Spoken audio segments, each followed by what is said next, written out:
Whenever it's a neutral site, you just never know which way it could go. Derek Carr off his back foot, open receiver and caught. Time for Carr. There's Richard. Touchdown, Oakland. Lamar Miller untouched down the sideline, inbounds all the way to the pylon. Was Hopkins out of bounds on that play? No. You know, we got all these cameras, and we can't get that right. There was multiple times, I saw a green laser coming from the stands. Certainly having a laser, zoomed in on your eyeball definitely affects how you play a game. Long pass to the fullback. Jameis Olawale in the clear. Touchdown, Oakland. Amari Cooper run into the end zone. They win their 4th game in a row for the first time since 2002. Just win, baby. Welcome into First Take on a Tuesday. Thank you so much for hanging with us. Al Davis would have approved exactly. of that. Stephen A. Smith, Max Kellerman. I'm Molly Cameron. What up, boy? What's going on? What's going on, you? Nothing. I love that Monday Night Football went down to Mexico City, and our network did a great job with all the Well, our coverage. network really did a great job. I'm not sure fans lasering a quarterback's eyes is very ethical or what have you. Something But you know what the problem with Mexico City is? At that elevation, it's hard enough to play football. You have guys complaining of nausea and dizziness and stuff, and like, what's next? They're going to take it to the top of Mount Everest to expand into Nepal? It doesn't make sense. I'm just glad that the NFL went down to support that fan base, and it was fun to watch. Let's get into it. Okay. The Raiders defeated the Texans on Monday Night Football in Mexico City, 27-20, to move into first place in the AFC. Derek Carr orchestrated his 8th game-winning drive in the 4th quarter and overtime since the start of the season. Only Matthew Stafford has more. Max, are you still saying the Raiders are a year away from being contenders? Not only am I saying they're a year away, but I'm saying they're overrated. The Raiders at this moment are overrated. And Raiders fans, I know that there's a big national Raiders fan base, and I don't hate on it like the Cowboys fan base. It's not as correct a pick as the Steelers as your out-of-market team, but the Raiders have, respect to the Raiders and their fans. And they have a great offense, and they have a special quarterback and wideout. And they have some interesting players on defense. But the defense isn't there. They're not good enough there yet. And I think that clearly the foundation is there for them to win at least a Super Bowl. If you're a Raiders fan right now, you're thinking, we can come out of the Carr era with at least a Super Bowl win, maybe multiple appearances, maybe more than one Super Bowl. I think they're that special on the offensive side of the ball. But when you're 20th in points allowed, I mean, there are teams like the Bears that are better defensively by that metric than the Raiders. The Bears are better. The Jets are just about the same. They're 1 point different.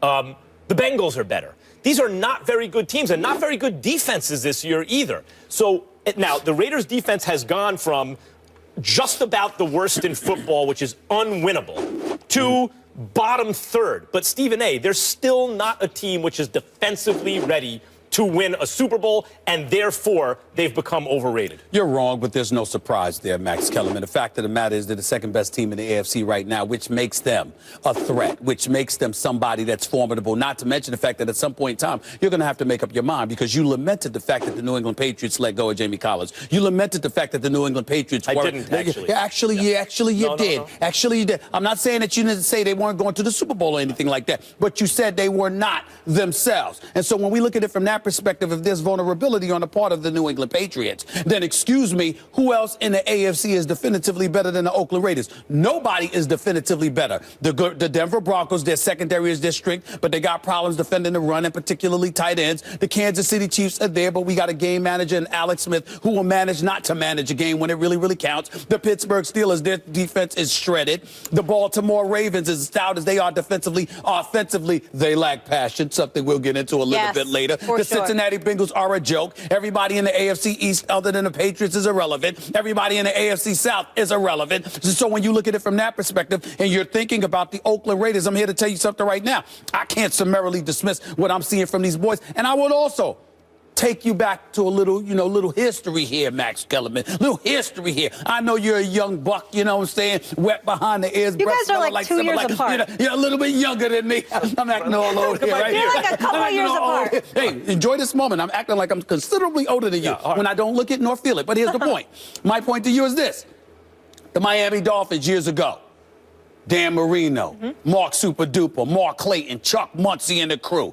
Defense, terrible. Super Bowl berth. San Diego Not Chargers. championship, though. I know that. No championship, but Super Bowl berth. That's what I said. San Diego Chargers, Dan Fouts, Charlie Joyner, Kellen Winslow, and the crew. Okay, what happened? You know, AFC Championship game. Lost because it was freezing in Cincinnati at the time. This is when the Cincinnati Bengals actually had a football team that was relevant, ladies and gentlemen. I know it's a long time ago. You might not remember that. But Kenny Anderson was their quarterback. Sam White was their head coach. Stuff like that. These guys went to a Super Bowl. And they lost to the 49ers. But, it was freezing that day. San Diego couldn't do it. I'm saying to you that there have been plenty of times in history where a stock, because you know your NFL, girl. Let me tell you something. You had times in the past where there were elite offensive teams that didn't have they didn't have a defensive prowess, but they were good enough to get to the bowl. Two different things. And that's if what I think you got to look the question is, could they possibly make it to a Super Bowl? There are 15 teams you could say that about. I don't really? think that's, really? Give me the 15. I'm putting you on the spot right now. Give me the 15. You just went 15 teams. By the way, let me tell you who could possibly the Green Bay Packers could get it together. I'll help you if you want. Hold on. The New York Giants. Those are middle of the pack teams. You and I the three of us. I don't find the Giants to be middle of the pack. Well, they've been find a little them a little lucky. above? Yes, I think you're a bit emotional here. I think you're a bit emotional. Out of 32 teams, 15. Look, we've all seen the Giants twice in recent years win 9 games, win a Super Bowl. I got you. I'm gonna call you out to the national audience. That's we want to play not together. what we're talking Max and I about want to play together. This is Max in a plane. Oh God, he's driving me crazy. I don't know if I can take it. I mean, he was losing his mind. He was losing his mind. I'm watching the Giants. I love that passion. People on the plane looking at Max like, what's the matter with him? What's wrong with Max Kellerman? This doesn't seem right because he's so emotional. You missed the extra point. He's emotional. You're not rational. You're not rational. It's not 15 teams. It's not even 10 teams. If we look at the Oakland Raiders right now, yes, a legitimate argument could be made of one of the top 5 teams in the NFL. Wait, I want to go back for a second. The point is, if the question is, could they possibly win a Super Bowl, there are many teams, in my opinion, that get hot at the end of the season, good enough to squeak in. Some things happen, they win a Super Bowl. That's not how I'm interpreting the question. It's, do you think that the odds are stacked in their favor to win a Super Bowl? For example, in the NFC right now, you look at the Cowboys and the Seahawks. You go, those are Super Bowl contenders. In the AFC, the Patriots, yes. Are the Raiders on that level? They're tied for 10th in point differential.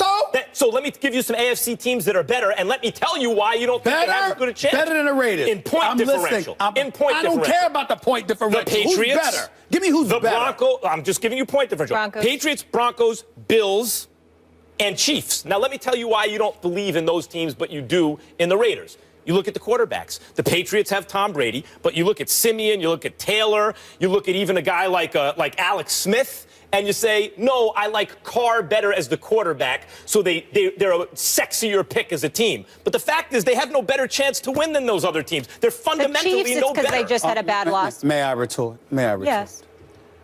This is a game of football, right? We ain't talking about football, right? It's not hockey. You got me in hockey. I don't know a damn thing about hockey. You know what I'm saying? The only thing I know about is the puck is black, okay? Man, I don't know anything about NASCAR. I don't know. This football, though.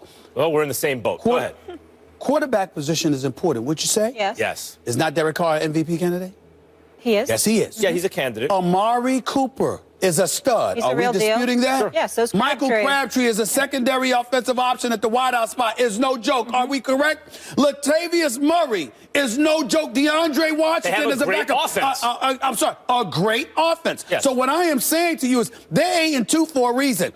Yeah, they're Are they better than the Falcons? Excuse me. Who they lost to, by the way? By the way, I think a legitimate argument could be made. It's nip and tuck. It's a pick 'em right there. So I agree. Are the Falcons Super Bowl contenders? Wait a minute, but the Falcons are in the NFC because you got the Cowboys and the Seahawks there waiting for you, and Washington and the Giants are on the come up. So the road to prosperity is easier in the AFC. The road to prosperity is difficult. In the AFC, if you're the Oakland Raiders, who, by the way, have home field advantage if the playoffs were to begin today, the road to the Super Bowl would have to come through Oakland. I'm sorry, I think that the New England Patriots are the only team you have to worry about. The only real argument you can make that the Raiders are somehow better situated than the Falcons, who had, coming off the bye, we're not thinking about them right now. But the only real difference is there's one actually excellent team in the AFC, that's the Patriots. There are two actually excellent teams in the NFC, that's the Cowboys and the Seahawks. And so because of the existence of one extra actually good team, you're considering the Raiders Super Bowl? Allow me, because you'll appreciate this, because this leans towards your moment. This is your moment to shine, Mr. Analytics, Spot Kellerman himself. See, I'm sorry. Barely any numbers when you got two, well, I'm proud of you. Very touching moment. Here's the deal. Do you realize that when you got two teams in one conference, then that means it blocks your chances in all likelihood of getting to that penultimate game, which is the second, the championship game. Yeah. So the point that I'm trying to make to you is that by virtue of it being two teams, and I gave you more than two, but I gave two teams in Dallas and Seattle. Healthy, Dallas and Seattle. I'm saying to you, excuse me, then that means if you're the Falcons, you got to go through one of them just to get to a conference championship game. Oakland may not have to do that. They may have to go through let's see what happens with the Broncos, who just won the Super Bowl, no, by I the get way. it. And why we're mentioning contender. Why we're mentioning the AFC, I know they're not in the playoff picture, not contenders, but shout out to the Dolphins. We didn't mention them yesterday. 5-game winning streak. Want to give them some love. I'd give them a little bit of love, but damn it, they in the AFC East. All right, let's get into the other storyline from last night. The poor officiating, and it did not go unnoticed by Texans head coach Bill O'Brien. So first there was this.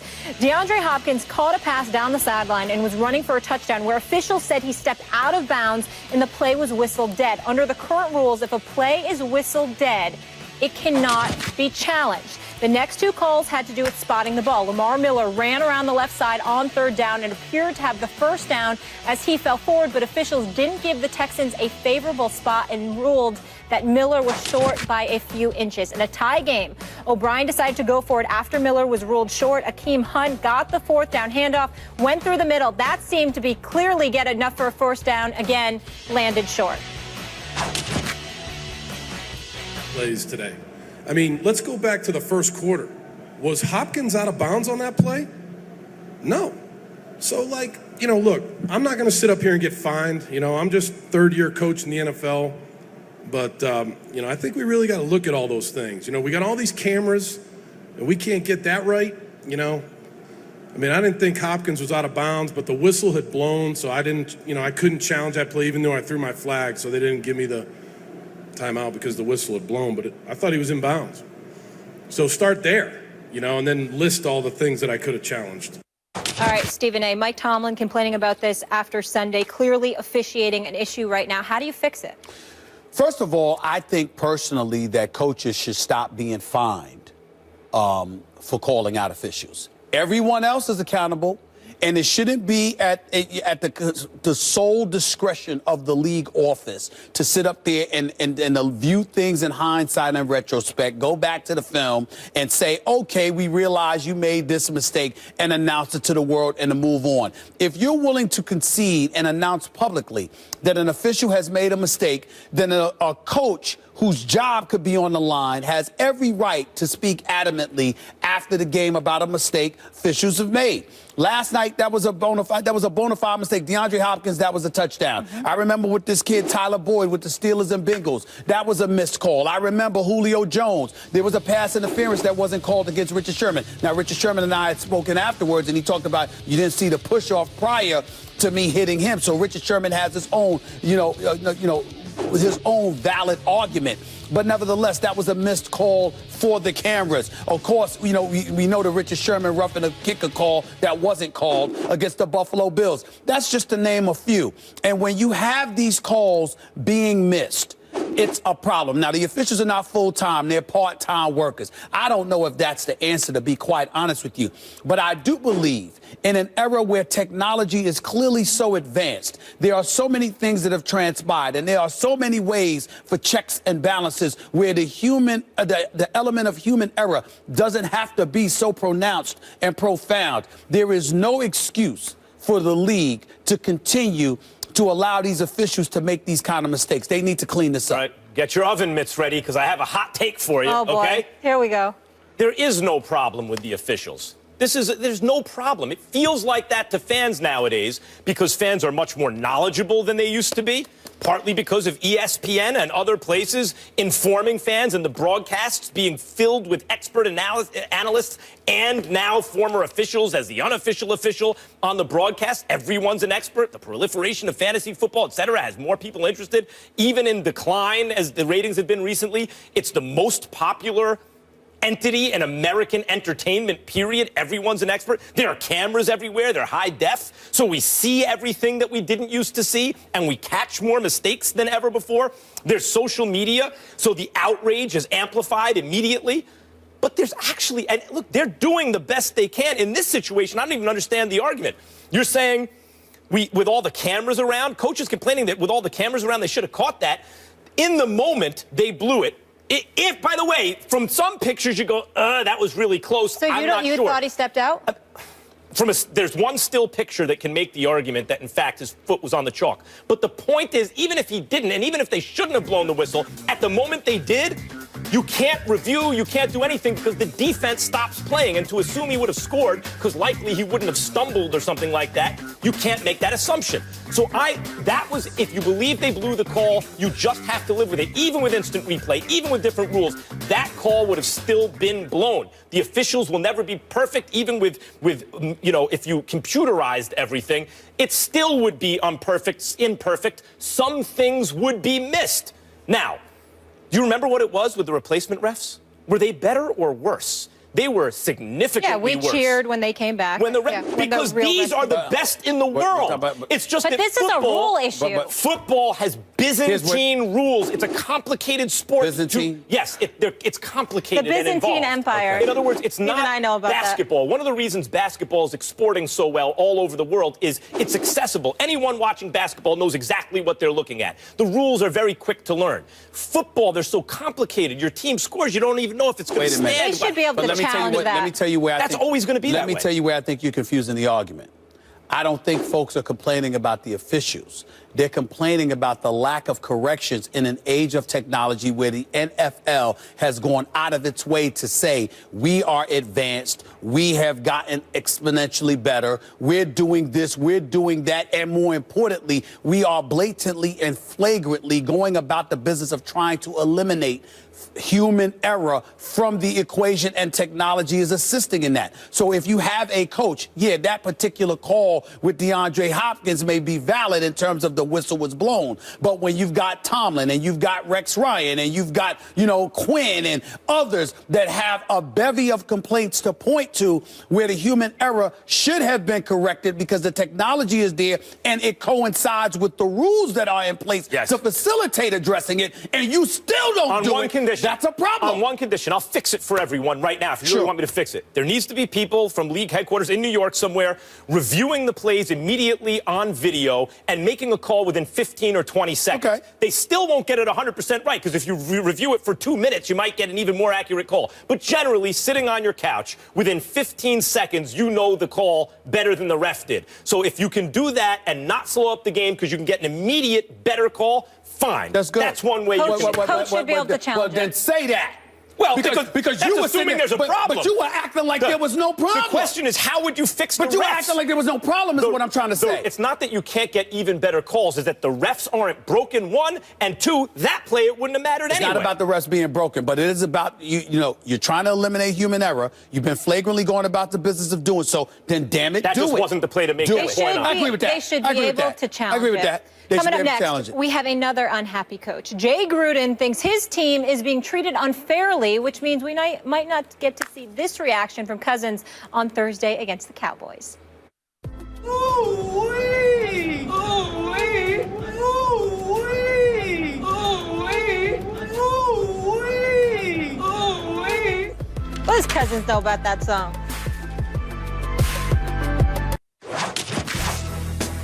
First Take is brought to you by Liberty Mutual Insurance. Liberty stands with you. And Subway Restaurants. Oh, snap, Max, say you want to deliver, I'll bring a pizza to you. Shout out to Anthony Rizzo for getting the final out. There's no need for Cleveland fans to sit there and pout. Take me out to a ball game, put the flavor in your ear. Debate Stephen A. Max will make a champion this year. So the MVP race every year has been one of repetition. 11 out of the last 15 have played the QB position. But this is the year, in my opinion, that trend will hit remission. Now it's time for the offense to make a statement behind what's his name? Oh yeah, Seaman. I almost forgot. Because in recent weeks, I haven't been seeing a lot. First Take call me. I'm ready for my debate. Molly Qerim make it happen. Bart Scott, can't wait. What the hell is I wish going I could on? make it happen. What is all of this? What do you want to be You see rappers? that? Yeah. These are, That's they you asked wanna for be, flavor, they brought flavor. and they brought flavor, but they want to be rappers. I mean, From like the this late ain't 80s. love and hip hop. That's also like I mean, what that's is the type of this? thing you would see from like the late 80s. Yeah. So, They come on. didn't even get 90s with it. I don't know about Well, that guess one. what, everybody? Tomorrow is the Game on. day that everyone has been waiting for. I have been a very, very busy man. Okay. But I looked through some of them last night. Uh-huh. I'm going to look through more tonight, and we'll announce our winners. Tomorrow. There we go. So I'm going to Tomorrow. look through some of them tonight. Can't wait. Okay, I'm going to look through more of them tonight. I can't How do you want to see work? Do you these want me folks. to beat them for you in case anyone's really good? Are you all right? You want me to play traffic cop? Well, you know, you can't handle them. Me is another matter. So, I mean, yeah, I get your point. It's going to be good. Cannot wait. We'll do what we can. We'll do it. All right. But what about Thanksgiving football? Is that going to be good? The Washington Redskins enter a critical stretch in their pursuit of a playoff berth, and their head coach, Jay Gruden, made it very clear how he feels about a schedule that takes his team to Dallas on Thanksgiving Day, right after a Sunday night game. Gruden saying, quote, I don't think it's really fair, no, but we have to deal with it. The biggest thing is you worry about the health of your football team. So we should note that all other teams that have to play on Thanksgiving played at 1 o'clock except the Redskins. Max, is Washington at a disadvantage? Yeah, they are. I wouldn't say it's huge, but it's not insignificant entirely. This is common sense. And when someone makes a point like this, instead of everyone jumping on them because, well, it's a couple hours, the league should probably acknowledge, when someone's playing a Thursday game, oh, it's a great honor to play on Thanksgiving. Oh, okay, ask the players if they really want to be playing a short week on Thanksgiving. Probably the answer is no for the vast majority of them, but whatever. You do get the national slot. It is a highly watched game. It's a very watched game. The point is, if you're going to play in that game, you probably shouldn't play the late game Sunday night because on a short week, every hour counts. And the difference between those, however many, 10 hours or whatever, what is it, about 7 hours? It makes a difference when that's like a significant percentage. It's not an insignificant percentage of the time between when you last played and when you next play. Is it a huge deal? No. But coach brings up a valid point, and the league should probably say, yeah, you know what? We shouldn't schedule you for the latest game on Sunday when you got a game on Thursday. I don't think it's valid at all. But let me state why. Because I don't give a damn what the Redskins feel. I don't want to hear it. Excuse me, Washington Redskins. Max, watch out here. Didn't y'all sat up here and call me out? Y'all said y'all are the kings of the NFC East, right? What did I say, Molly? What did I say, Molly? What did I say, Max Kellerman? This is weeks ago. What did I say? I'm sorry. You ain't even in first place. Put that camera back on me. You ain't even in first place. The Dallas Cowboys were. Whoa, who do you play Thanksgiving Day? Dallas. Who's in first place?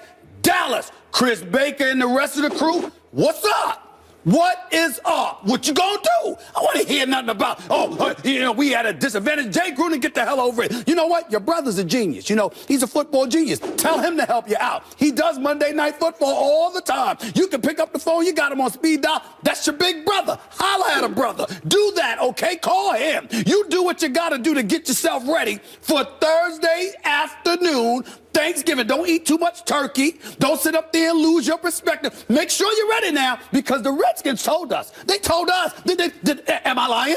Did they not tell us I hope. that they're the kings of the NFC East? Did they not say, They said we it. this? Well, We the boys they're the of reigning NFC? champs. They were the what reigning said? They're the NFC reigning East champions for Yes. what that's worth. They're the reigning Yes. NFC East champions. That's what they said. Yeah. This is our house. Ain't that what they said? And by the way, they weren't in first place when they said that. And they were not in place when they said that. They ain't in first place now. By the way, you got a quarterback that's the third leading passer in passing yards of the NFL. Okay, you got him. You got Deshaun Jackson. You got Pierre Garçon. You got Jordan Reed back. You got Matt Jones. You got this kid Robert Kelly running the football well. Your offensive line is protecting you well. The defense, led by Josh Norman and the crew, have stepped up. What's the excuse? You trying to tell me that because you played at 8 o'clock instead of 1 o'clock, that's going to be your excuse? That really? I can see if the Dallas Cowboys had a bye week or something. No. Dallas played this weekend too. So the only difference between Dallas and you is that you had a game about 5 hours later.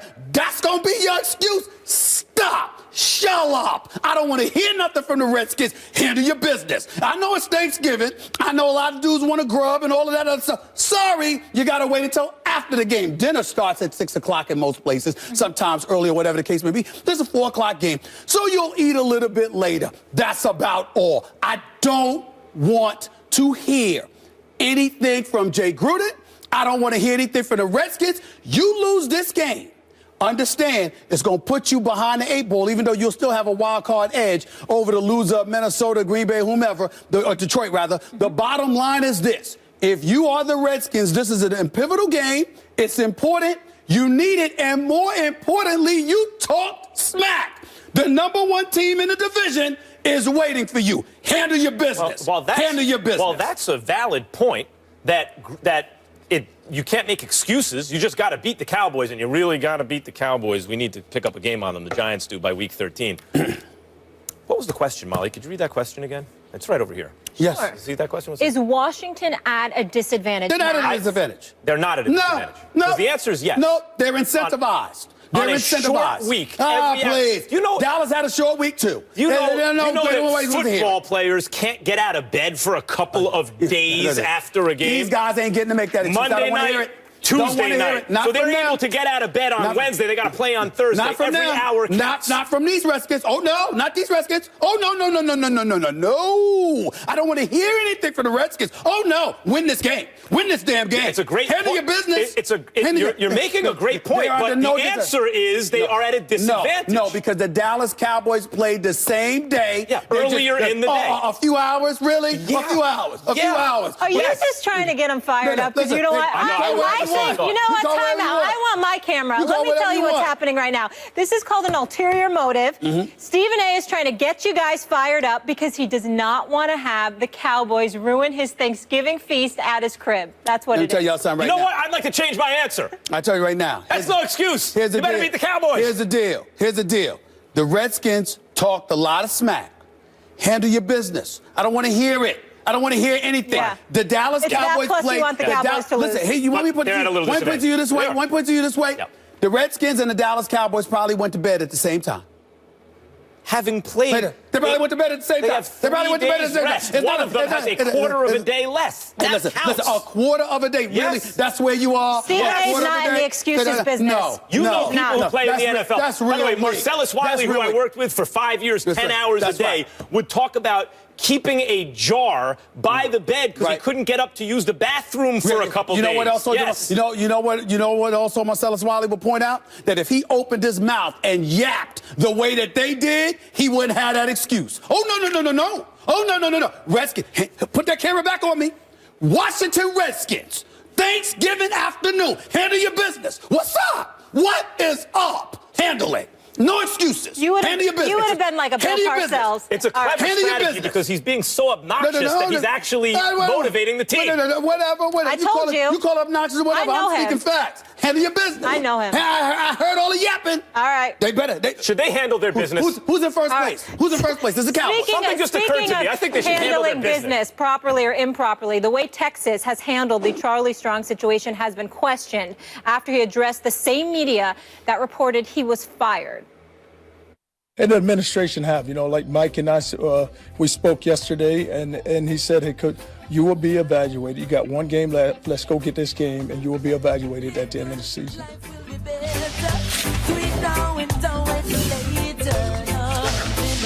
College football, despite reports that Charlie Strong would be fired as the Texans head coach, Strong insisted Monday he's not been fired. Strong said that he met with his team after ESPN and other outlets reported that he will be fired, and he told his squad, there's no reason for you to worry about me.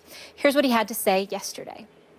Wins and losses, they are really important. I would never, ever say that. Even with a coach's job, wins and losses are important. But also the overall development of a young man is very important. And they have to be taught, how to handle themselves and how to bounce back from adversity and how to overcome obstacles. But knowing that in our meeting, I did not tell them that I would not be back. I said, we got one game. Let's go get this game. Let's get to a bowl game. Let's get these seniors to a bowl game because they deserve it. And the administration have, like Mike and I, we spoke yesterday, and he said, hey, you will be evaluated. You got one game left. Let's go get this game, and you will be evaluated at the end of the season. I want to make sure to point out that he has his player support. Reportedly, some players were considering boycotting Friday's game against TCU to protest Strong getting fired, essentially, and that Strong had said that there will be no boycott, he told his team. Stephen A., do you have a problem with the way that Texas handled this? I'm sad to say, no, I do not. Charlie Strong is a good man.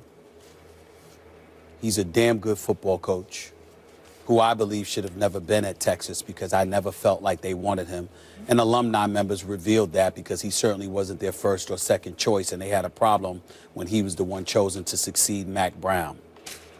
Being the first black coach in Texas football history to go there, I didn't like that situation for him. It's something that I shared publicly with Charlie Strong on several occasions on this show and on my radio show on Sirius XM Mad Dog Sports Radio. It wasn't ideal for him. Having said that, let me say this. I'd hire Charlie Strong any day if I were at another school like Louisville or that caliber of a program. Texas is a bit different. Geographics matter. It's not the right situation for him. But when you also take into consideration the success that Mac Brown enjoyed for many years, the fact of the matter is Charlie Strong hasn't even won 8 games in a season since he's been there. This is Texas. That's oil money down there. Their facilities, their university, and everything that comes with it is first rate. You can't win 8 games in a season. You can't be there. It's just that simple. And the one thing that did disturb me, while I appreciate Charlie Strong saying the players wouldn't boycott, because instead of the players talking about boycotting, how about going out there and beating a Kansas team you had up by 11 points, who was 1-9, who hadn't beaten your program since 1936? With all due respect to those college kids who were thinking about protesting, sit the hell down. Show up on Saturday and play. But stop that nonsense, because if you really want to save your coach, you go out there and win. Sorry, but that needs to be said. As it pertains to Charlie Strong, here's what it comes down to. You're talking about it's not just about wins and losses, it's about developing the kids. I say this respectfully from the bottom of my heart. Stop it. You know good and damn well it's about wins and losses. When you are at a big-time football program, of course, as parents, we want kids to be developed. The best coaches do both. And the best coaches do both. But their priority is winning. Of course. You don't keep your job, nor do you position yourself to influence dramatically the lives of one kid after another through your program unless you are actually there. And you don't stay there unless you win. Okay. When you're not winning, it doesn't work that way. I do not like the way the school handled this. First of all, ESPN, first they tell them we're going to evaluate at the end of the season. Then ESPN, as well as other outlets, reported that they had made up their mind on him. Now, we all know how it works here. There are many times, I'm sure you deal with this on the radio, I dealt with it on the radio for years, a story breaks. You want to report it on the air. What's the vetting process like around here? It is thorough, because ESPN, when ESPN says something, it is thoroughly vetted so that you know it's credible. You actually lose out on stories, getting stories first. Because we make sure it's airtight. Right. Now, it doesn't mean no media outlet's going to be perfect all the time. Right. Even then, some things will slip through the cracks. But we know what the process is around here. Right. So when ESPN reports it, as well as other outlets are reporting it, that means that something's going on, and that means that the source is at Texas, right? Mm-hmm. So this gets reported. They sit down with the guy and say, not until after the season. Then they do an about-face, I guess because of the loss to Kansas. It was 1938, by the way, I believe, that they hadn't lost to Kansas. So that was only 13 meetings in that time. But okay, you should have won that game, no doubt about it. And maybe they had a change of heart. Then they saw the student reaction. I think this is what happened. They saw the student reaction and said, if we win the last game of the season, we're eligible for a bowl game at least. Why don't we just cool our jets and see what happens? I think that was wise. I think it was a mistake for them to have made that decision after the loss to Kansas. I think it was a mistake for someone to leak that to the press. And I think that if what they're doing now is saying, okay, we will wait and see what happens on the last game of the season, then I guess I'm okay with it because they acted impulsively and then walked it back. But if, in fact, what's happening is they just don't want the players to boycott or they just want to kill a problem for them, wait till after the season and then fire him no matter what happens on the last game of the season, then I do have a problem. And in addition, I don't think Charlie Strong should be fired anyway. I think if you look at his track record at Louisville, takes him a couple seasons to get going. And finally, the idea that it's about winning first and there's somehow these competing interests between, guiding young people and winning. There are some who believe, and I'm not one of them, but there are some who believe for good reason. They have good reason to believe that when you do things the right way, that is inextricably tied with winning in the long run. And if Charlie Strong's philosophy is that, and this program cares, at least claims to care about that, then they should, I hate to borrow an Embiid expression, trust the process. You're so wrong about this. But I understand where you're coming from, and I can appreciate your position. TCU is in the area. Houston is winning football games. Oklahoma, the Red River rivalry. You beat them last year, and then you come around 2 weeks later and get shut out by Iowa. You open up the season against Notre Dame, but you win, but you give up 47 points in the process over the first 5 or 6 games or what have you. You have a defensive coordinator's background, but your team is surrendering 40-plus points. And then on top of it all, you get rid of the defensive coordinator a year after you got rid of the offensive coordinator. All of this stuff is going on. Look, man, I am a fan of Charlie Strong. I love the job he did at Louisville. He deserved the opportunity. I don't sit up here and say he should be fired because the man can't coach. I'm saying that this is Texas, and they have a right to have the standard that they have established, traditionally upheld. And my last point to you, which hasn't been made, I want to be clear. The president of the university and the athletic director of the university have spoken up on behalf of Charlie Strong. They have not violated anything. They have not violated the process in any way. These are alumni members who pour their money into the program, who aren't supervised by the program. They have a right to say what the hell they want to say when they're the ones that are funneling cash to the program. Do you think a decision has been made, yes or no? Without question. Without question. Then in that case, protocol. That's not an alumni. That's someone from the program. No. That's alumni, Max. Can I just Talking say one to thing? alumni even. But it shouldn't happen right after the campaign. Can I just say one thing? They were going to wait to the end of the season. They were going to fire him, and it got leaked. It's typical protocol. If we know we're getting fired, I know you might get fired at the end of your contract, whatever it is, and somebody leaked it early. Right. This is just what happens. So is that a good way to handle it or a bad way? Wait, Max. It's the right way. Just deal with your leaks. Check this out. Listen. You and I, we work together right here at ESPN. We find out one of our colleagues, he gonna be gone. Yeah. I rap to you about it, okay? Now, you might not, I take it back. You ain't working here. I just said something to you. You're a friend of ESPN's, but you don't work here. But you certainly contribute to the bottom line. All I'm saying to you, that's entirely different than me saying something to somebody. I mean, you can't police alumni members. Then what you do? You can't do that. Then you do not tell Charlie Strong, we will wait till the end of the season to evaluate if you're going to evaluate before the end of the season. That's because they need him to play against TCU. They got kids. Plan they need him to work play. and work your plan. There's a right way to do things and a wrong way to do things. This is the business we've chosen, the Godfather. The program did nothing wrong to Charlie Strong. Alumni members may have. They didn't tell him the truth. But they didn't lie to him. Yeah, they said they wait till the end of the season to evaluate, and instead of that, they made a decision before the end of the season. They got one game left. And they're still bowl eligible if they beat TCU. It doesn't matter whether they go to bowl or not. It doesn't meet their standard, and you know it. Coming up next, the Vikings are struggling, but help may be on the way in the form of Adrian Peterson. The question is, should he rush back this season? We break it down. Get right into this because I don't have too much time today. Actually, I'm off, so I got nothing but time. Stephen A. my problems with you today, man. All right, you're sitting here bloviating. Huh? That's your word? You're sitting here bloviating. Stephen A., since you were completely right on this subject, let me quote one of your famous sayings. The disrespect! Earlier this week, Stephen A. stated that super teams are bad for the NBA.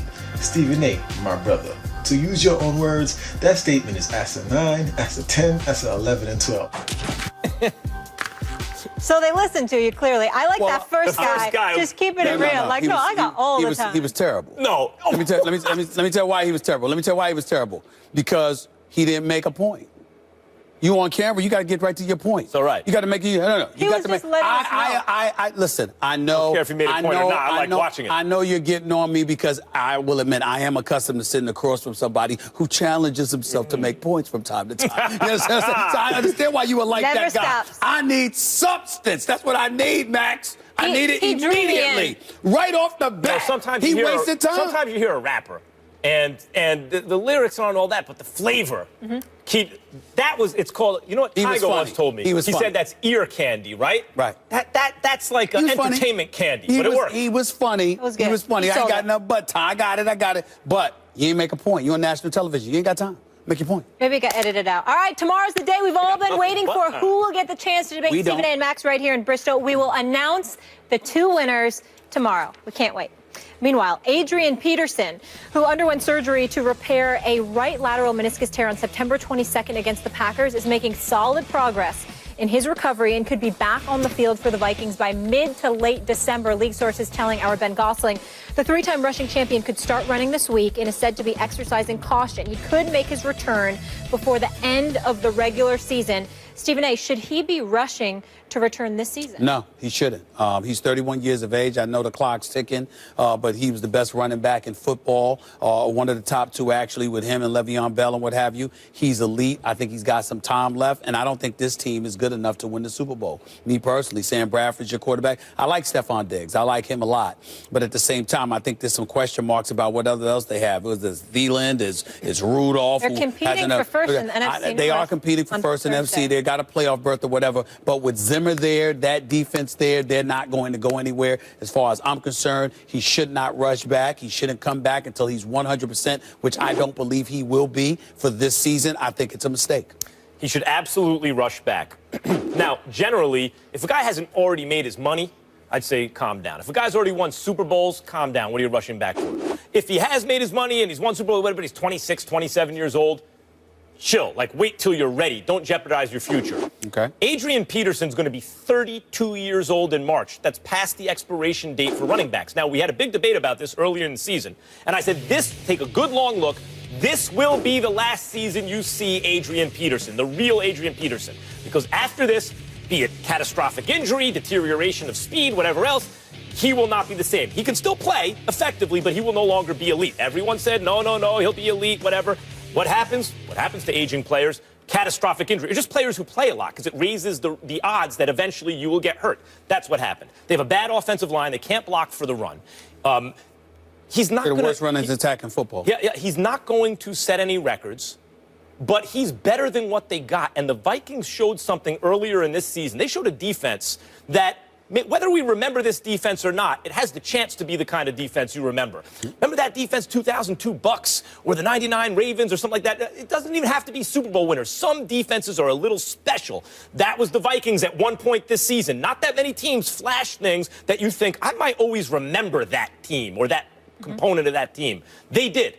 So when you see that, you go, if they have just the right stuff, they might be able to make a run. They need a running game. He can help them there. His future, he will never be elite again. I'm here to tell you, I've already told you, those days are past. But he can still be good. He can still contribute. He's already made his money. This might be the best chance he has to win a Super Bowl while he has something to offer a team. But I'm making the argument that I don't think it'll be the best chance. I think that the Minnesota Vikings, a piece away under Zimmer's stewardship with that defense vibing together even more so. I'm a Xavier Rhodes fan.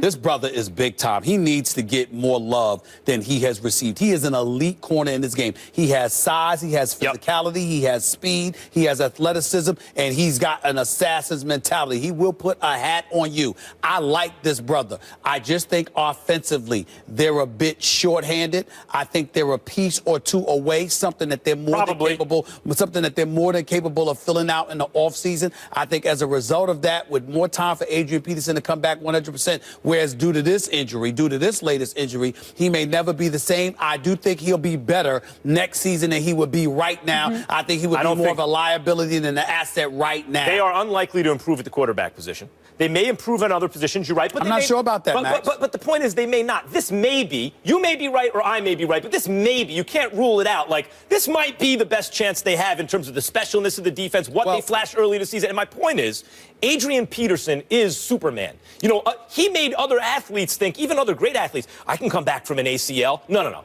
Just because Adrian Peterson did doesn't mean you can. Yeah, but that was that time. And the next season, he led the league in rushing and rushed for over 2,000 yards. So if anyone can come back from a catastrophic injury and contribute, it's him. But he came back the following season. But if he feels like he's ready to go, what are you waiting for tomorrow for? Do it now while you got something in the tank. They said he's getting better, that he could possibly go. They did not say he was 100%. I'm making the argument that he needs to be 100% when he gets out there because of age, because of attrition, because of this injury, etc. Not to mention the fact that the personnel that they have in place, the question marks on that offensive line, with 2 offensive linemen being out for this season, they've got problems with pass protection. Next year, that won't be a problem because they'll be back. Secondly, Teddy Bridgewater will be back. The combination of Bridgewater with Sam Bradford, maybe you're right about Bridgewater. Maybe not the start of the season. Maybe not, but I'm saying the possibility of Bridgewater with Sam Bradford being there, with an additional year under the belt, with the offensive line more buffered, with that experience, I think you wait because I don't think now is the time. But I hear what you're saying, but that's like the probabilities are all times this, times that probably, and that means the percentage that it works out keeps getting lower and lower and lower. There's so many ifs, that you're trying to look into the future in a way that's really not possible with this team given these circumstances. But you know what's possible now? You can win the North. And you know what else you can do? You can get hot in the playoffs, especially with that defense. And that home field advantage, by the way. If I were Adrian Peterson, I would not let this opportunity go by, and I don't think he wants to. No. If you were running back, you might have a point if he was a key to the defense. But being how's their running game? The running game is horrific. Oh, will he improve it, yes or no? Because of that offensive line, we're not sure. Because, again, you got Jake Long out. You got Andre Smith out. You got 2 of your starters that are out of the lineup. And not only that, they've been horrific for the most part over the last 5 weeks because of their inability to run block or pass protect. Why am I coming back from an injury when that situation? Their running game's not going to go worst to first, but if Adrian Peterson's running it, they just got a little better, and they may not have to get that much better. He's an ultimate competitor, though, regardless of what we think. He's going to try to be out there as soon as he can. He should do what he wants to do. I'm just telling you what I would do. Of course. What I would do if I was a coach. I wouldn't want him out. Go get that. Go get chipped up. You mentioned the 99 Ravens. Let's talk a little Baltimore. So last week, Ray Lewis criticized his former Ravens teammate Joe Flacco, saying he lacked passion for the game. Lewis then apologized on Monday, saying his comments stem from frustration of not being able to emotionally rally the Ravens like he did for 17 seasons. Here's Ray. I'm a Raven for life.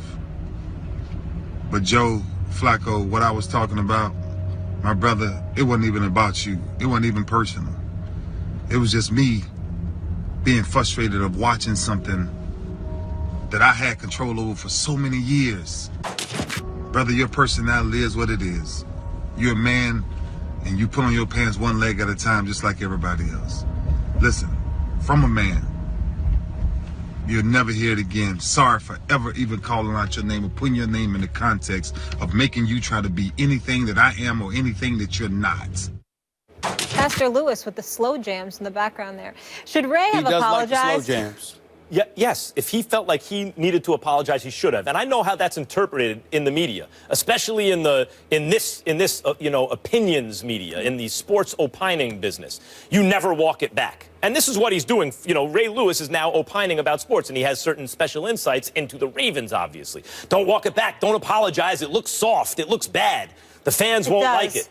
Yeah, but that's not the point. The point is, it's the right thing to do if you feel you owe someone an apology. At that point, you don't have to worry, especially if you're Ray Lewis, by the way, Super Bowl champion, maybe one of the greatest linebackers who ever lived, one of the greatest football players who ever lived, the leader and all this stuff. If he feels wrong about what he said, then to hell with the perception of him apologizing. That's exactly what he should have done, and he did it. Good for him. Well, see, here's my problem with your thought. Because if I disagree with that, then what does that make me? The fact of the matter is, the question is whether or not we thought he should apologize or not. Not, oh, Ray Lewis feels he should have apologized, so who are we to tell him he shouldn't? Well, we No, don't know I if mean, Ray listen, Lewis feels listen, that, or someone in the Ravens got to him and told him to. I will tell you this. Ray Lewis is his own man. I know the brother personally. He and I are pretty tight. I'm telling you right now, he wouldn't have done it unless he felt the need to do it. Me personally, I don't think it was necessary. Now, I'm not knocking him for doing it because I understand. You know, if that's what he felt, of course, if you feel you should apologize, you should. Who the hell don't know that? But the why flip can't side, you just call him? Why do you make a video? No, because you he might. did it publicly in the first place. Exactly. No, that's a big deal. That's a big deal, Molly. You can't shrug that off. Here's why. If I sit up there and I get on you publicly, then I got to man up and correct myself publicly if I feel the need to do so. You don't do something did publicly. It with Carmelo earlier this year. And I did it with Carmelo earlier this year. But my point to you is where it came to. Does that make you soft if you felt like you not owed at an all. apology? And I'm not saying, but I'm not saying he is. I'm saying I didn't think there was much for him to apologize for, because what did he really do? I understood Bart Scott in his position because they're former teammates, et cetera, and you're thinking about that bunker mentality stuff being in-house. Don't go outside the house to say the things that Ray Lewis said. And I think that has a lot to do with why Ray Lewis has apologized. I have not spoken to him in the last few days. I do not know why, but I'm telling you how he thinks. What I'm saying to you is this. Had that been me, if I'm not apologizing for that. When I apologized about Carmelo Anthony, he had a point. I know you. Reach out to me, bro. You said this, but you could have hollered at me even when I was in Rio. I'm thinking he's in Rio. I couldn't reach him. But that was my bad. What I'm saying to you in the case of Ray Lewis, what did Ray Lewis really say? Did he say Flacco couldn't play? No. Did he say Flacco's a scrub? No. Did he say anything wrong. All he said was he lacks passion. The reason, I didn't see the reason I'm for it. looking at it from Ray Lewis's point of view, should Ray Lewis have apologized, is because this really comes down to your personal code of ethics. Some would say, in fact, it's unethical to be commenting in the media if that's your job. If your job is to give unbiased commentary, which, and I'm not, obviously what we do is not always unbiased. You are a Steelers fan, I'm a Giants fan. We talk about that. We preface our discussion about those topics with that. This is opining. It's not straight reporting. So there's a caveat there. But someone would say it's unethical to have that job and not say exactly what you feel. Others would say, wait a minute, you know what supersedes my ethical responsibility to the job at that moment? The bond I have with this guy that I won a Super Bowl with. Yeah. And that's why it's important to look at it from Ray Lewis's point of view. It comes down to your own personal code of ethics. Flacco took all right, that's fair if you want to look at it that way. But what I'm saying is that Ray Lewis ain't on First Take. I am. And if I feel that what he said about Flacco was accurate, I could sit up there and say, okay, maybe you shouldn't have said that, but damn it, you were right. And by the way, let me address, because it's important, and I'm going to deviate from the subject just a touch here. I don't know about everybody else, but when it comes to my opinion, let me offend America by saying this. I have the right to it. Most folks don't. You got a whole bunch of people that are out there giving their opinion.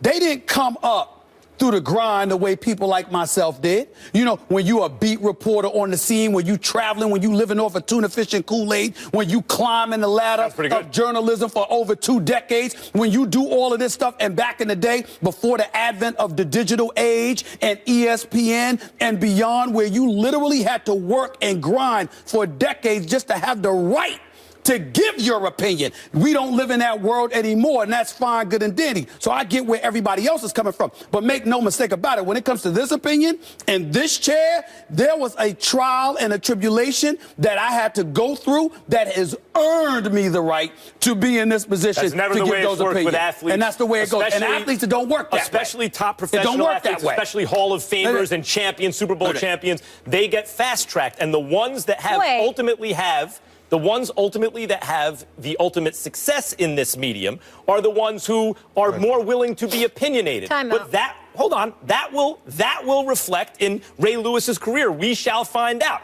If he feels he owes someone an apology, he should apologize.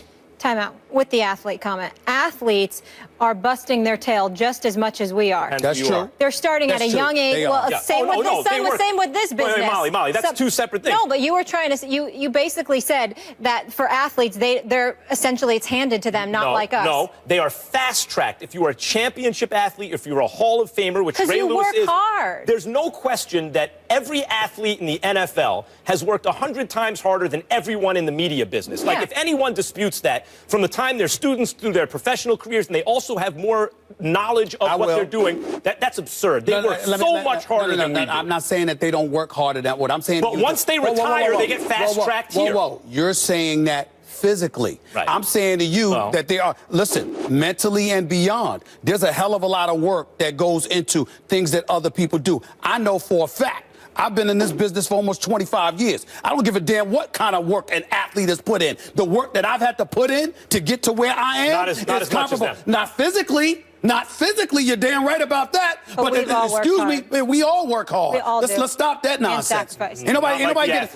I can assure you, I can speak for myself. Ain't no silver spoon in my mouth. I work not to about get up silver. here. It's not about silver. I just want to add one more thing about the athletes that turn into analysts. I get that Ray Lewis, he's a leader, he's a champion. I have the utmost respect for him. But the best analysts are unapologetic and they own their comments. And I don't think that he owed an apology. And I agree with that. Flacco, he owed Flacco no apology because he did not insult. He said he has no passion, which we all see. That is the general consensus that those who are unapologetic, no matter what, including in our national politics right now, that's the most important thing, to always maintain your right. But I think the more sophisticated view, including in our politics, is to take a more balanced approach. And when you are wrong, you're cop right. to it. You're right in a balanced approach. But balanced approach is one thing. Being fearful of taking a position is another. Fine. We can agree on that. agree on that. We'll leave it there. Spurs win, and well, Pop, he was Pop after the game. A very pathetic performance at both ends of the court, both in execution and in grunt, in fiber, in desire. It was an awful performance. It was a pathetic performance on the part of the Spurs. They had some guys out, we had some guys out, but they had a lot more out than we did. And I thought we showed a lack of humility, a lack of respect for the opponent. A very pathetic performance at both ends of the court, both in execution and in grunt, in fiber, in desire. It was an awful performance.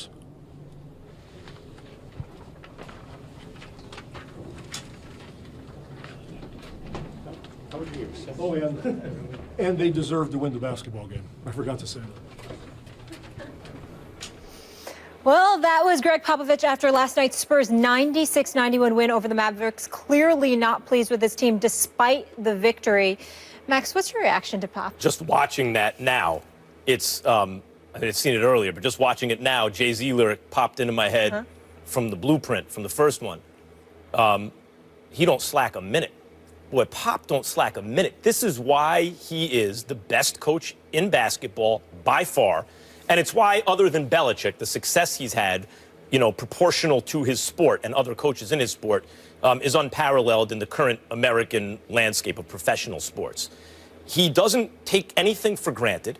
When Tim Duncan was active, he'd be barking at Tim Duncan. He treats everyone the same. He expects everyone to do their job. He does not allow for sloppiness, or he said a lack of humility. And I take that to mean the arrogance that comes with being successful.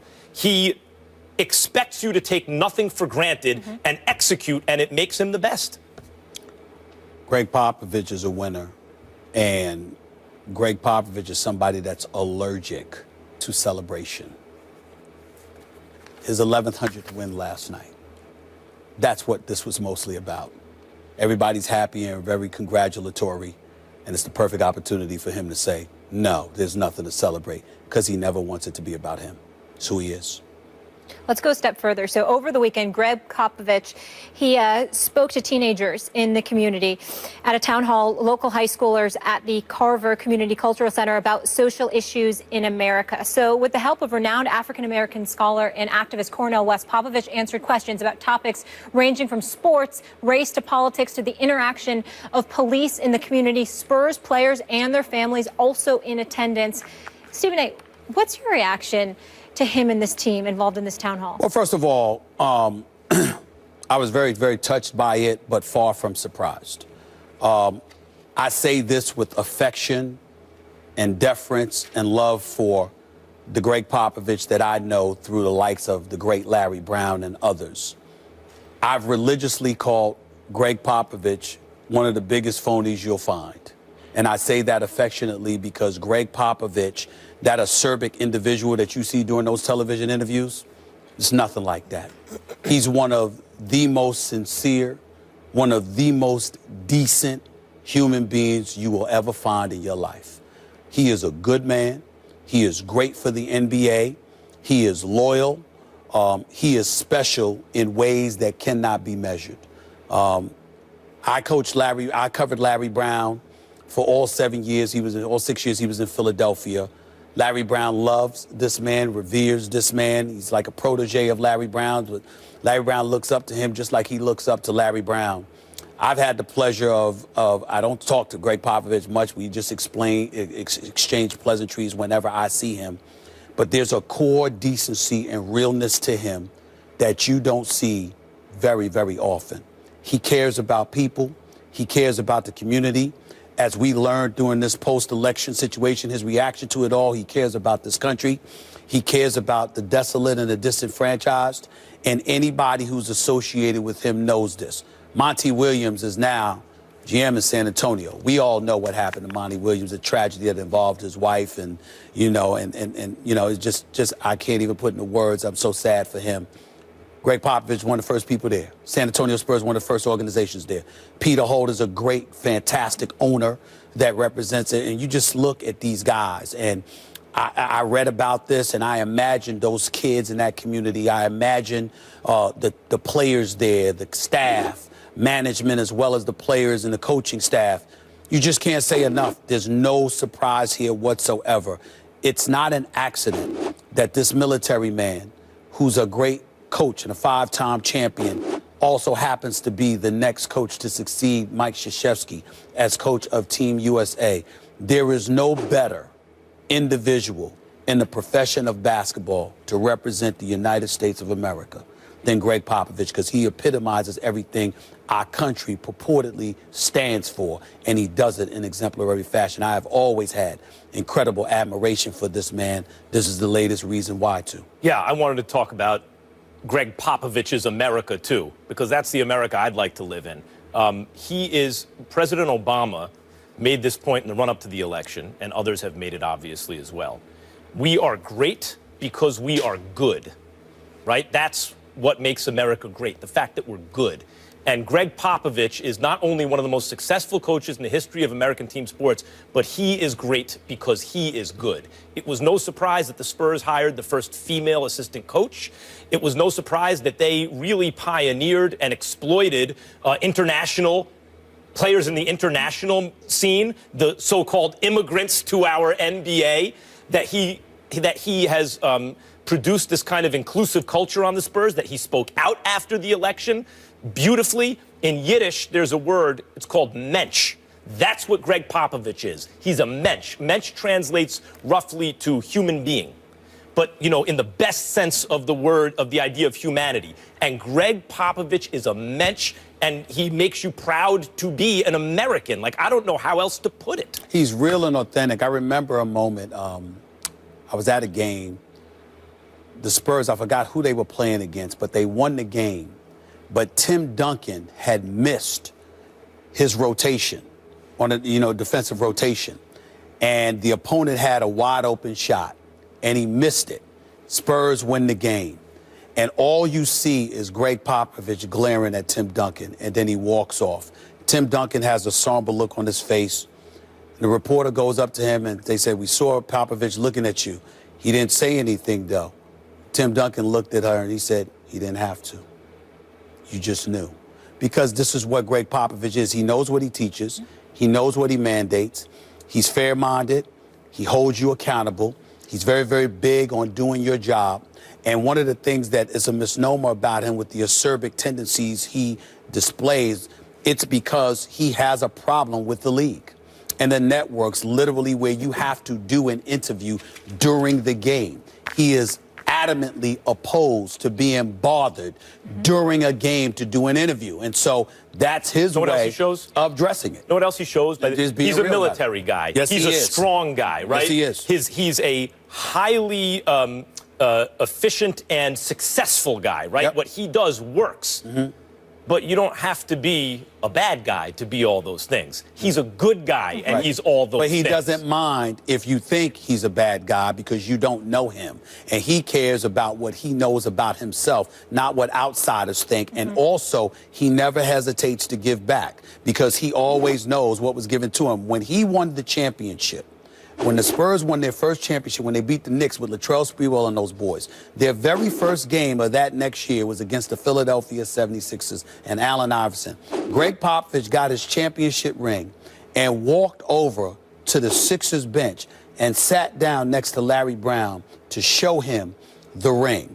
Why? Because he knew that Larry Brown played a role in him ultimately capturing that NBA championship because of all Larry Brown had taught him. These are the kind of things where when we talk about me sitting in this chair, I'm incredibly blessed to have been exposed to those experiences, to see the impact that those individuals have had not only on their lives with one another, but on the lives they've touched in the coaching profession. Gregg Popovich is a special man. And in the community, and that's why the team rallies around them. And the Spurs, you can't count them out every single year. Yeah. Coming up next, the Jets.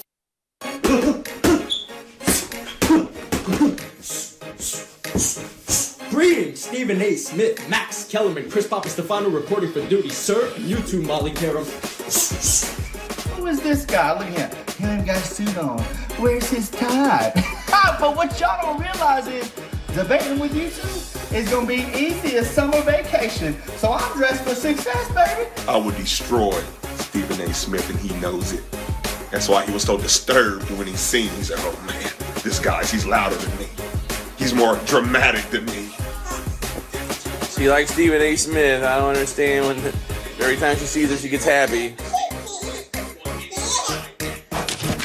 He won me over. He won me over with the little baby. He won me over with the little baby. You know why, right?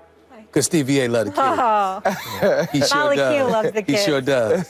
He sure does. Trust anyone who says they love the kids for some reason. That's a little over the top. Love the kids. Running for office? What's going on over here? You know what? I might. I've been encouraged to do so. I don't think I'd ever win an election. You know, because I'm not into the shaking hand, kissing babies kind of thing. But you love the kids. You just said Stevie A loves the kids. I do love Not enough to kiss them. Everybody doesn't know that. Everybody doesn't know that. You know, half the time I have allergies anyway. Little germ factories. You can't kiss these kids. Ryan, tomorrow's the day. Can we believe it? We are going to announce the winner of who will debate these two on tomorrow's First Take. So we are very excited. Well, Ryan should be an expert. He's more of an expert judge than the rest of us because he's accustomed to losing. I mean, that's what it is. You know, I'm just saying. Gratuitous. I'm just saying. This guy here, man. I know. I can't ever just come on and get, hey, what's Ryan, up? how you doing? Nice to see you, RC. I don't think I'm messing with Ryan, I gotta be honest. Y'all think I mess with him here. I think it's because they love you. I don't think I mess with him here. Ask him how I mess with him on my radio show. Every time. I'm worse. I'm worse. I just want to come on the guys and be like, I'm happy to see you. No, I'm not doing that. I'm not doing that. I'm not doing that. I don't feel like it. Let's get into it. it. Take care of it. For sure. On Monday, Jets head coach Todd Bowles announced that the Jets will switch back to Ryan Fitzpatrick at quarterback. Bryce Petty started for the team in Week 10, a loss to the Rams, throwing for 1 touchdown and 1 interception. Bowles isn't believed to be in danger of losing his job, but he said Fitzpatrick gives them the best chance to win. Ryan, why would they make this move right now to go back to Ryan? Well, if you listen to some of the comments, he said, the team believes in him, and there's been some reports that if Bryce Petty does continue to start, there are some people in the locker room who may revolt, who may show that they don't want to play because they feel like starting Bryce Petty will be throwing the season away. Well, what I say to that is Ryan Fitzpatrick threw it away a long time ago. both figuratively and literally. Like, he threw the ball to the other team, and your season went with it. And if you're Todd Bowles, he's a player's coach. I really like Coach Bowles. I mean, he was somebody, he recruited me when I was a free agent in Miami. Enjoyed talking to him. I think he's a sharp and a smart man. And he's a guy that wants to please the players. But you have to do what's right for the organization right now. And right now, it's to see if your quarterback of the future is on this roster. And I know you want the players to be happy, and you don't want them to quote-unquote revolt or to stop caring and stop being invested in playing these games. But they're independent contractors, and they have to play for the name on that helmet, but more so the name on the back of their jersey. They need to go out and play. He needs to make a better decision about what helps the Jets in the future. What's happening here, and what I think you're describing, is the conflict between short-term incentives and long-term interest. And generally what happens when short-term incentives trump long-term interests, which happens frequently, you get a mess, like energy policy in the United States that, favored big oil for years and years in spite of climate change, stuff like that. Because in the short term, you have an immediate need. We need energy. The long term, yeah, but we don't want to change. Well, we can't worry about that now. We need the energy. So this is Bowles right now. I need to win, because whatever anyone says, his job's not in jeopardy. Please. It's always in jeopardy. Please. Of course, his seat is warm right now. It may not be the hottest seat in the league, but it's warm.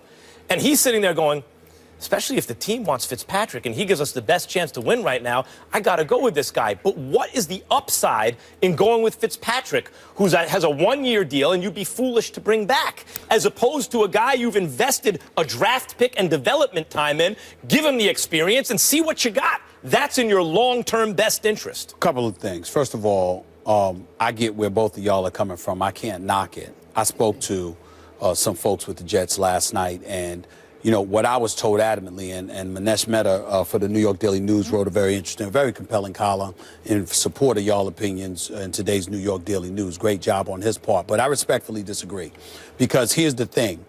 First of all, take away that 6 interception performance by Ryan Fitzpatrick. I think, who was it against? Was it against Kansas City? Kansas City, all right? At the same time, there were many, many occasions this year where you're behind, you're the Jets, and you're just throwing up, and there's a few interceptions that counted against them. That's number one. Number two, you've got about 6 games left. So my attitude is, what's wrong right now with sticking with your most experienced dude who gives you the best chance to win when you've got New England coming up? Moral victory. When you've got Indianapolis coming up, okay, San Francisco's after that, a road game. What I'm saying to you is that if I brought in a guy like Bryce Petty, who is clearly the inferior talent, who has clearly been recognized as not ready, who was 3rd on the depth chart, what's wrong with going with that with 2 games left in the season as opposed to 6? I'm saying you played in the NFL. I don't think it takes that long to find out what somebody has and what somebody hasn't once you put them between those lines on a Sunday. Why do it in week 10 of a season? And so I'm saying that to say the Jets have numerous rookies, first-round, second-round picks and beyond that have been in a lineup. The thing is that when it comes to the quarterback position, you got a guy that was on the 3rd on the depth chart. He was behind Geno. You already went with Geno. Geno got hurt. It's like, I don't really have a problem with him going with Ryan Fitzpatrick. Now, if this was like 2 games left in the season, that would be different. But with 6 games left, I don't have a problem with it. Can I just add one thing? I think they're facing New England this weekend, and I think they're probably afraid they'll get embarrassed in seeing that score. And they got to do something. And they have a better chance with Ryan Fitzpatrick when New England runs up the score than Bryce Petty, and they can't see that lopsided score on the TV screen. But listen, you talk about the 6 interception game. It's 13. Right. It's not just 6. It's not just 7. It's 13 interceptions. And you're at a point in this season that Geno Smith played, right? Bryce Petty has played.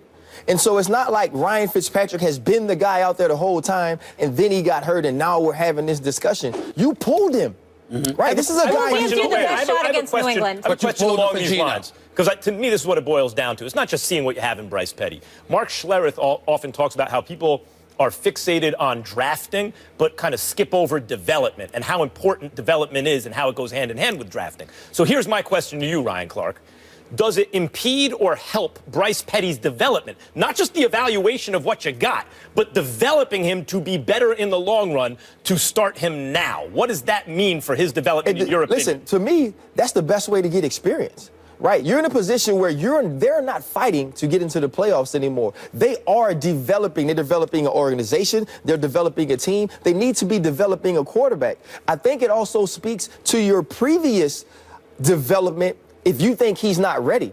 This is not his first year. Well, that's a different argument. guy. That's a different argument because if you're saying that not putting him in speaks to the lack of development that he's been able to accrue in his 1.5 years in New York City, you might have a point. But their argument could easily be he was a third stringer, our second stringer got hurt. We never had any intentions of putting him in there. And oh, by the way, we're going to throw him in against New England. Here's the other thing you have to remember. I don't know Christian about that. Hackenberg was also drafted in the second round. That's true. Here. They're going to have a high draft pick. They need to make the decision on, is our quarterback on our roster? We know it's not Ryan Fitzpatrick. Right. Or do we need to go get one? But you are paying him $12 million, and there are 6 games left. Again, they didn't want to play You're going to the playoffs? I'm just saying, that's 6 games left. We have to go to break, but I just need a name quick from you. Who has the best chance at quarterback on the Jets roster to beat New England? None of them. They all Who has lose. the best? If you had to pick one, who would you want? I'd take Bryce Petty. I don't You're believe lying. you. You're lying. Not lying. Ryan Not Fitzpatrick. lying. Because we gotta go. we're not talking about for one game. We're talking about this game. The 49ers are in a tight race for the worst record in football with the Browns. So why does Max think Chip Kelly deserves another year? We will tell With a you. straight face, you don't say that. You got to be crazy. That's ridiculous. Because now you're funny. Commercial.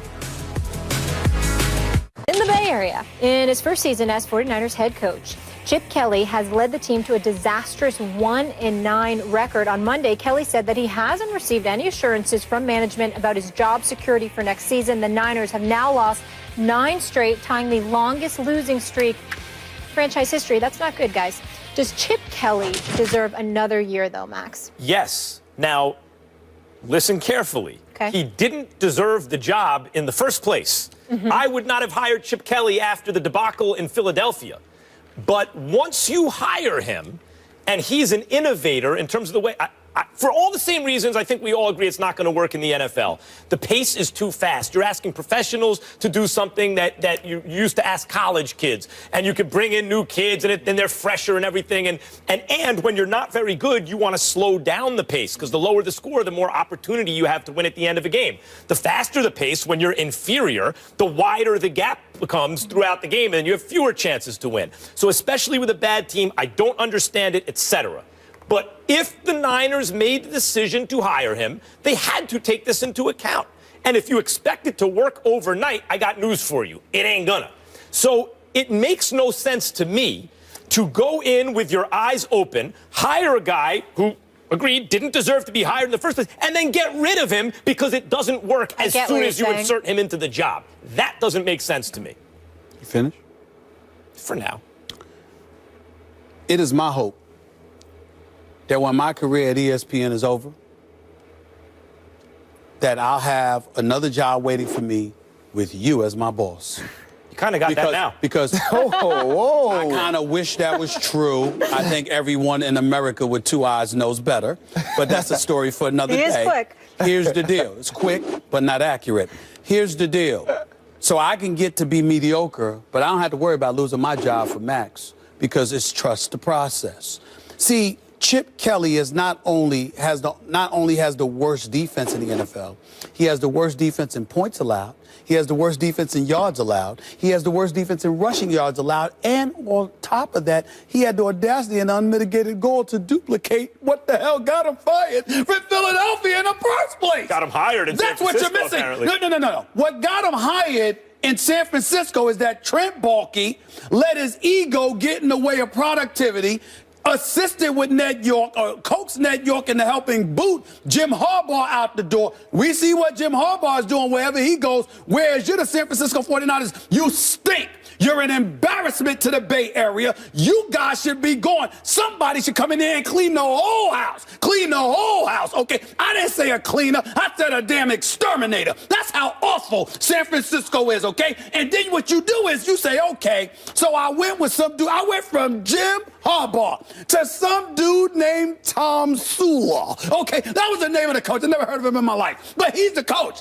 He stinks up the joint for a year. So what you do is you hit the panic button and you say, I need a big name. I need to hoodwink the locals here and to make sure that I get a guy that has a name, that went 26-21 in Philadelphia in 2 seasons, went to a playoff 1 year. Forget that he stunk up the joint and had dudes sitting there saying he had a problem with the brothers. Just forget all of that. That's totally irrelevant. Okay, I'm going to hire him anyway and bring him on. And oh, by the way, his innovative offensive mind is going to put us in a position where we look productive. And as a result, you'll shut out the Los Angeles Rams on opening night and then proceed to lose 9 straight. You haven't won a game since the sun was shining and it was still summertime. You haven't won a game this fall. That's how bad it is in San Francisco. But that guy needs to stay on the job because I have to trust the process. In what world? Please, go ahead, man. I don't know why we wasting our time with this subject. Chip Kelly's a joke. Trent Baalke is worse. And somebody needs to walk into the 49ers organization. And I did not say clean house. I said exterminate. You went exterminator. Exterminate it. It's ridiculous. Okay. On that note? On that note. What's up? Is there a problem with what I said? I have no problem with We need Thank you. Why Yeah, you jumping? which I way- like which Chip way are Kelly. you Why you leaning? jumping on me? I like brothers. The thought of Chip Kelly, like you said, I'm cool with the brothers. The thought of Chip Kelly having an NFL job really disgusts me. Chip Kelly does not deserve an NFL job. He does not. He does not. Where are you on this? I actually agree with Stephen A. For many of the reasons, maybe not so emphatically, but I don't believe, and I would agree with you in this part, Max, I don't believe he should have gotten the job in the first place. I believe that he was innovative when he started, and when we got to see Mike Vick on that opening night in Washington, and people had never seen it, and you had never really caught up to the pace. But then we saw the pattern of defenses not being able to play at that pace, of NFL defensive players not being able to play 80 to 90 plays a game, don't win the time of possession and be successful. And we've seen that happen earlier in San Francisco because they don't have the players to do it. Now, I understand you say, okay, let's trust the process and let's give him another year to see if it's going to work. I think what happened the last year in Philly combined with this year shows that this doesn't work for this league. He's a college coach and a dang good one, and I believe he should go do that. But if you're the San Francisco 49ers, it's time to blow it up as a whole. You don't have your quarterback of the future on the staff. You don't have a coach that can lead you into rebuilding. So you go get you a coach that is about doing what you need to do. You go find a guy that fits the job description of getting a program to be a program, not just finding a way to be exciting. Well, I will say this. This is the important point that I think everybody has to remember. This organization doesn't stink right now because, oh, we're just not that talented or whatever. No, it stinks because you allowed your personal feelings to interfere with your professional judgment. I am not questioning. They weren't any good last year. I'm not questioning the competency, but they were good 2 years ago. They were good 3 years ago. The Harbaugh era. But it wasn't just the Harbaugh era. It was a general manager in Baalke that knew how to work with a guy or knew how to step. Everyone retired. Everyone on the team, 26, everyone retired. Listen, but knew how to step away. It wasn't everybody. The Patrick Willis's of the world and others. I understand that. My point to you is that they sat up there and allowed their personal feelings to get in the way of their professional judgment. That's my issue. It's almost similar to Jim Buss with the Lakers, even though I'm not getting on them. My problem with him all of those years, I never once questioned his basketball judgment. I questioned he allowing his ego and his emotion to get in the way of his personal judgment. That's unforgivable because you're not thinking about your fan base. That ain't right. That ain't right. You need to tell us how you really feel. Exterminate it. Listen, I love the Bay Area. Those fans out there are great. They deserve better than what your Baalke and Chip Kelly are giving them. I understand all the arguments. The defenses were going to have a hard time with that many possessions going in. I have to assume they have a plan. And if you give him 1 year and it doesn't work. Why do you have to assume they have a plan? Because why can't it be a piss poor plan? It might be. However, I don't think you can take that. I don't think you have enough evidence in one season, number one. Number two, the business of sports has gotten so huge that efficiency is much different than it used to be. Inefficient teams kind of weed themselves out. That is ridiculous. All right. You can't. You're trying to tell. The San Francisco 49ers had a dynasty going. I know we got to go. You're trying to tell me. NFC. You're trying to tell me It requires more than 1 year to see when something stinks or to smell. I mean, with But that they had the year when he was in Philadelphia. We can't smell when something They stinks. had the year when he was in Philadelphia. They couldn't tell then, so they must see something that we don't. That's Philadelphia. This is different because the second year in Philadelphia did what he did, and now he goes, and after swearing he wouldn't make the same mistakes, goes to San Francisco and duplicate it, and you trying to tell me you need more time? It's hard to teach an I don't old think dog they should have hired him in It's the the Les first Miles place. syndrome. For years we asked him to change. He decided not to. There we go. Chip Kelly won't either. Les Miles got fired. Hard for to not teach being an old a dog Come new on. tricks. Max Kellerman I'll leave is you a with that. kind Ryan, man. good to see you. Very kind. I want to work with you on something. I said. All I'll right. never lose my job. I'll never Up lose my next, we job. go to I the know what he's saying. association. The Warriors are making a push for Draymond Green to win Defensive Player of the Year this year, but will it have any impact on the voting? The guys will tell you after the break. First Take is brought to you by Sling TV. Watch 25 plus live channels for just $20 a month. Stephen A. Smith, Max Kellerman, Molly Qerim. How you guys doing? Me and my co-host, Sonic the Hedgehog here, would like to talk about the Packers of Green Bay and how they have turned into the New Orleans Saints. You guys like when people talk with their hands?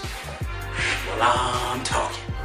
Just call me the unknown First Take fan here because I have to sit here and defend why Dak Prescott, not Ezekiel Elliott, is the NFL MVP. Fireplace, Max, Steven, fireplace. Verbally. Behind me, fireplace, coming at you verbally, he. I'm at a loss for words. They're not giving takes. They're not listening. It's First Take. You have to have an opinion about something. The Spider-Man costume, all the histrionics. I still don't know what your take is. All three of those candidates are immediately disqualified. I do have to say, from a Freudian point of view, it seems a bit compensatory. I don't know what that means, but it's about the content and not the What you're gimmick. saying, Professor Kellerman. But I have no what clue I what the do hell- know What else is new? is tomorrow's the day we've all been waiting for, and we're going to announce the winners of who will be coming to Bristol to debate these two. So we're really looking forward to it as the contest comes to an end. Speaking of hot takes, let's get into the NBA and go around the league real quick, gentlemen. The Miami Heat have announced they will retire Shaq's jersey number 32 in December. Shaq only played with the Heat for 3.5 seasons, but did bring the franchise their first chip. Sass, you okay with this? I'm totally okay with it. Dwayne Wade was the superstar, no doubt, and Alonzo Mourning was more of a threat to Dallas than the Miami Heat was, but they would not have won it had it not been for the arrival of Shaq. He helped them capture the first championship in franchise history, absolutely. Pat Riley tried it with, and it's not so easy. He had Tim Hardaway and Alonzo Mourning. He tried to do the guard, the big, and they were really good, and they were a powerhouse team, and they pushed the Knicks in the playoffs, but they were not a championship team. And when instead of Tim Hardaway, it was Dwayne Wade, and instead of Alonzo Mourning, it was Shaq. They got that first chip. Shaq should absolutely have his number retired by the Heat. All right, let's keep it rolling. Max, you know this market all too well. The team with the best record in the entire NBA right now is the Clippers, who at 13-2 are off to the best start in franchise history. Are you ready to buy that the Clips are the best in the NBA? No. You know, by the time you get to the mid-20 games, you start to really suss this out. But I am buying, as I predicted, that they are the third best team, that if any team has the best chance to upset the apple cart and prevent a Warriors-Cavs rubber match, it is the Clippers, and I think they're demonstrating that. Let me tell you something. I need to see more from Blake Griffin. I need to see more consistency. I love what Doc Rivers did in buffering the bench, particularly with Maurice Spates there now. They're deep. I still think the Warriors and the Spurs have an edge, but I will tell you this. Nobody's rooting for the Clippers harder than me. I want them to win. I love me some Chris Paul, and I would much rather be in L.A. than Oakland in June. Always about the weather. All right, Stephen A. Draymond Green's Warriors teammates are campaigning for him to win Defensive Player of the Year after he was runner-up for each of the last 2 seasons. Will his teammates help the voting? I think they will. I think they should. I love the fact that Draymond Green is finding his niche. To me, he's the Energizer Bunny for the franchise. This team, as potent as they are, it does not work without Draymond Green. I hope he gets it. Yeah, I think it probably helps. It's like, you know, the Academy Awards, right? Like the studio gets behind a certain picture. It's every year it's Draymond or Kawhi, and if Anthony Davis can stay healthy, he'll be in that conversation. And so, yeah, push his candidacy. Why not? All right, so the Sixers also won last night, and we're trusting the process here. I just want to show you a quick picture if we could get a reaction. Is that Joel Embiid in his jersey out? Out at a nightclub. I will say this. I'm not mad at him. He deserves it. This brother can be big time if he's healthy. I'm not trusting the process because that reminds me of Sam Hinkie. But I do trust Jerry Colangelo and Brian I'm just the opposite. The process has changed. Trust what process? When Hinkie had a process, okay, maybe there was something to trust. I don't know what the process is here other than let's let the good players that Hinkie collected start to play. They threw away seasons. I'll never forgive the 76ers under Hinkie. They got Embiid. They threw seasons away. Seasons, not one. Trust the process.